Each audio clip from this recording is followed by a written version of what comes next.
Right guys, we're going to talk about how I got started in the games industry. It was 2004 and I had been doing a lot of other businesses, and somebody in my family who's close to me said, oh, I'm running a small website because I've been doing web work for other people, and I know this guy who's told me that if we put these small games on the internet, people will come and play them and we can put ads around them and we can generate money from that. So I said, give me a look. And when he showed me, he was a few years younger than me, I thought, wow, this is a really scalable business and I would love doing this. Now, here comes the hard part. I worked the whole of 2004, and at the end of it, I looked at the paycheck, or the check that Google sent me, and it said $900 and something. Guys, I'd been working on that business from 8 a.m. till 11 p.m. That's like 15 hours a day. Yeah, I had a couple of hours off for a shower, the call of nature, food, and exercise, but I was working 15 hours a day for a whole year to be paid $900 and something.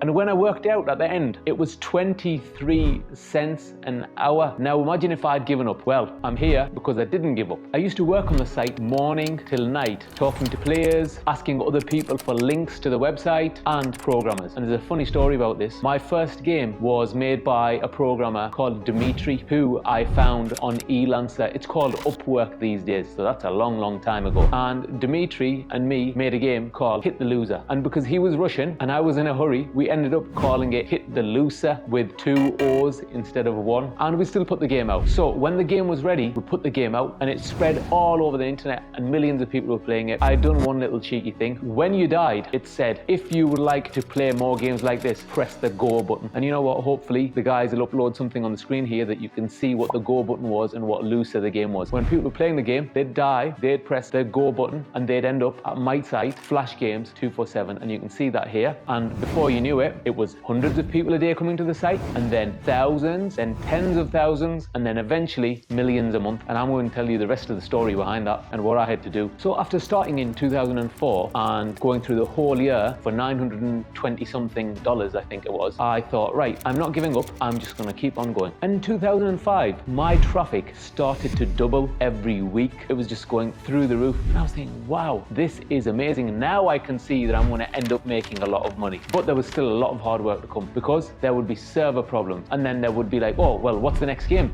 Because this traffic is now dying off. They came for a couple of months and they are now not coming in the numbers that they should have been coming in. So I started going around asking more people for their games, because a lot of other guys did games like this, and started to build up the number of games on the website, as you can see here. Maybe there's a screenshot we're going to put up. The game 𝔻𝕠𝕟, or 𝔻𝕠𝕟, ended up on Microsoft sites, Yahoo sites, and BBC, Channel 4, CNBC. Anybody who was putting up small flash games for others to play ended up with this game. Once I got a taste of all this traffic coming in and all this revenue coming in, I thought, right, that's it. I'm going to have to go on Elancer and start talking to lots of guys about games. The next thing I did was I went and hired another guy, and he was also called Dimitri, believe it or not, and he was a Russian too. And then we ended up making a game called Bike Mania, and this game is world famous. This game has been played by 7 billion people, or 7 billion times at least. And how do I know that? Because when we made it, I thought, you know what would be a wonderful idea if I could know all over the internet who's playing it and how long they're playing it for and how many people have played it. So we put a pixel in that tracked all this, and then we had a problem. There was too many people playing it and it was crashing the server to get all that information. Then we cut that pixel down to only tell us when a person loaded the game. When I switched that pixel off a few years later, it said that that game had been played 7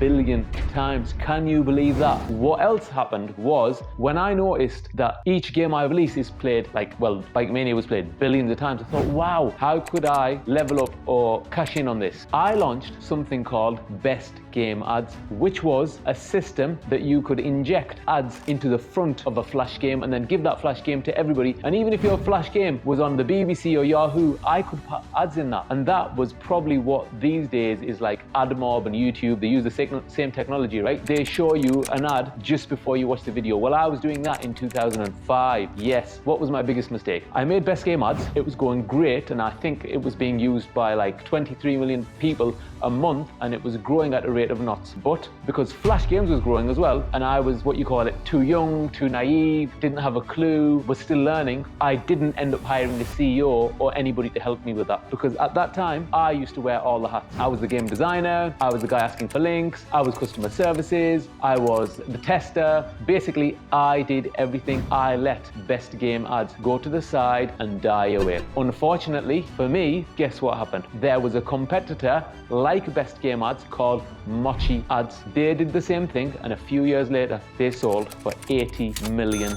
Yeah, for $80 million. Now imagine if I'd had a mentor or somebody who knew what they were doing in that industry. He would have said, right, Shaz, you carry on with Flash Games 247 and let me find you some staff or a CEO to run Best Game Ads, because this thing is growing at a rate of knots and I can see this going ballistic. And you know what? I could have given away some percentage shares in Best Game Ads, let somebody else run it, get the funding for it or whatever they need to do, and I could have been a wealthy guy a long time ago. So I hope there's a lesson in there for you as well. And back in those days, while I was doing all of this, I would provide a lot of feedback to Google about, how their ads were performing on our site and how we could improve things. And you know what? Google used to listen. Believe it or not, I'm sure there's things within the Google ad system that I contributed to. And I made a lot of friends while giving this feedback to Google, because in 2004 and 2005, that whole AdSense system was brand new. And you know what? I was one of the first publishers to ever work with their system, with Google, on ads. And you know what? It led me to found 𝔻𝕗 a few years later and start making mobile games as well.